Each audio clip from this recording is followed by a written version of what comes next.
যে হুন্ডা গুলো আছে যেগুলোর একটিও আসলে কাগজপত্র নেই কিংবা লাইসেন্স বিহীন, ড্রাইভিং লাইসেন্স নেই, অনেকে হচ্ছে রং সাইড দিয়ে গাড়ি ঢুকিয়ে দিচ্ছেন, কৃত্রিম যানজট তৈরি করছেন, সব বিষয় এবং ফুটপাত অবৈধভাবে ফুটপাত দখল করে রেখেছেন, এই ধরনের যে অবৈধ কাজগুলো করছেন তাদেরকে কিন্তু আসলে নোয়াখালী জেলা পুলিশের যিনি অতিরিক্ত পুলিশ সুপার এবং বেগমগঞ্জ সার্কেল আনম ইমরান খান তাদেরকে জবাবদিহিতার আওতায় আনছেন। আমরা গাড়ি পার্কিং, লাইসেন্স বিহীন হুন্ডা কিংবা কাগজবিহীন যে সকল মোটরসাইকেল আছে সেগুলো এবং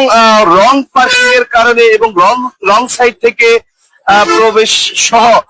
বিভিন্ন কারণে এখানে বেগমগঞ্জ মডেল থানা পুলিশের যিনি বেগমগঞ্জ সার্কেল এবং নোয়াখালী জেলা পুলিশের অতিরিক্ত পুলিশ সুপার যিনি আনম ইমরান খান তার নেতৃত্বে আমরা দেখতে পাচ্ছি এখানে অভিযান চলছে এবং বিভিন্ন ধরনের যে অবৈধ যে মোটর সাইকেলের যেগুলোর কাগজপত্র নেই এবং লাইসেন্স বিহীন সেগুলো ইতিমধ্যে তারা জবাবদিহিতার আওতায় আনছেন এবং আমরা দেখেছি যে যাদেরকেই আসলে সন্দেহ হচ্ছে তাদেরকে তল্লাশির আওতায় আনছেন এবং ধাপে ধাপে কিন্তু তাদেরকে আমরা দেখতে পাচ্ছি তাদেরকে তল্লাশি করছেন। সব মিলিয়ে আসলে যে অভিযান সেটি বেগমগঞ্জ থানা পুলিশের যিনি বেগমগঞ্জ সার্কেল এবং নোয়াখালী জেলা পুলিশের অতিরিক্ত পুলিশ সুপার আনম ইমরান খানের নেতৃত্বে আমরা দেখতে পাচ্ছি দীর্ঘ 1.5 থেকে 2 মাস পর্যন্ত এই যে বেগমগঞ্জের যে ফুটপাত দখল মুক্তকরণ, অবৈধ পার্কিং, যত্রতত্র গাড়ি উঠানামা এবং আরেকটু দূর থেকে দাও, এত কাছ থেকে যত্রতত্র গাড়ি আসলে ঢুকে কৃত্রিম যানজট তৈরি করা সহ ফুটপাত দখল মুক্তকরণ সহ তারা দীর্ঘ 1.5 থেকে 2 মাস অতিরিক্ত পুলিশ সুপার এবং বেগমগঞ্জ সার্কেল আনম ইমরান খান তিনি এই যে অভিযান সেই অভিযানের নেতৃত্ব দিচ্ছেন এবং ইতিমধ্যে আপনারা দেখেছেন দীর্ঘ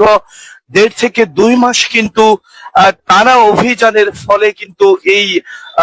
বাণিজ্য শহর যে চৌমনি সেটা অনেকটাই আসলে যানজট মুক্ত হয়েছে আমরা আপনাদেরকে দেখানোর চেষ্টা করছি এবং স্পেশালি বেগমগঞ্জ যিনি উপজেলা নির্বাহী কর্মকর্তা কায়েসুর রহমানের আন্তরিক সহযোগিতা এবং বেগমগঞ্জ মডেল থানার যিনি বেগমগঞ্জ সার্কেল এবং নোয়াখালী জেলা পুলিশের অতিরিক্ত পুলিশ সুপার আনম ইমরান খান এই দুজন কিন্তু আসলে নিরলস শ্রম ঘাম দিয়ে যাচ্ছে। তবে স্পেশালি ইমরান খান যিনি তিনি প্রতিদিনই কিন্তু সকাল দুপুর রাত নিয়ম করে কিন্তু তদারকি করছেন এই চৌমুহনী বাজারে কোনো ধরনের যানজট কৃত্রিম ভাবে যানজট হচ্ছে কিনা কিংবা ফুটপাত দখল করছে কিনা অবৈধভাবে সেটিও কিন্তু দেখছেন এবং অবৈধ গাড়ি পার্কিং যেখানে সেখানে যত্রতত্র যাত্রী উঠানামা এবং ফিটনেস বিহীন গাড়ি এছাড়াও যে অবৈধ কাগজপত্রবিহীন যে মোটরসাইকেল রং সাইড দিয়ে ঢুকে দেওয়া বিভিন্ন বিষয় নিয়ে কিন্তু ইতিমধ্যে এই যে আনম ইমরান খান যিনি নোয়াখালী জেলা পুলিশের যিনি অতিরিক্ত পুলিশ সুপার তিনি আসলে বিষয়গুলো খুব আন্তরিকভাবে দেখছেন বলেই কিন্তু দীর্ঘ 1.5 থেকে 2 মাসে বেগমগঞ্জের প্রায় 8 লক্ষ মানুষ তারা আমরা দেখতে পাচ্ছি যে তারা এই যে যানজট নামক যে অভিশাপ সেটা থেকে আসলে অনেকটাই মুক্ত আছে। যেখানে চট্টগ্রাম থেকে চট্টগ্রাম যাওয়ার জন্য যারা যে বাস কাউন্টার গুলো আছে সেটার সামনে ইতিমধ্যে আমরা আছি এবং যে গাড়িগুলোকে আসলে সন্দেহ করছেন এবং যারা যত্রতত্র গাড়ি পার্কিং করছেন, উল্টো পথে মোটরসাইকেল ঢুকিয়ে দিচ্ছেন, এমন গাড়িগুলিকে কিন্তু আসলে ওনারা জবাবদিহিতার আওতায় আছেন এবং যেগুলোকে আসলে সন্দেহ হচ্ছে সেগুলোকে তল্লাশি করছেন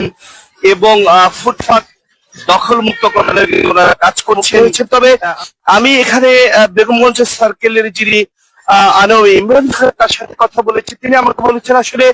এক্ষেত্রে শুধু পুলিশ বা প্রশাসনের আন্তরিকতা থাকলে হবে না, পাশাপাশি এই এলাকার যারা বেগমগঞ্জ ভাষাভাষীর যারা তারা যদি আন্তরিক হন এবং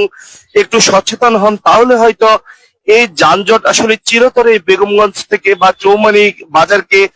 যানজট মুক্ত করা আসলে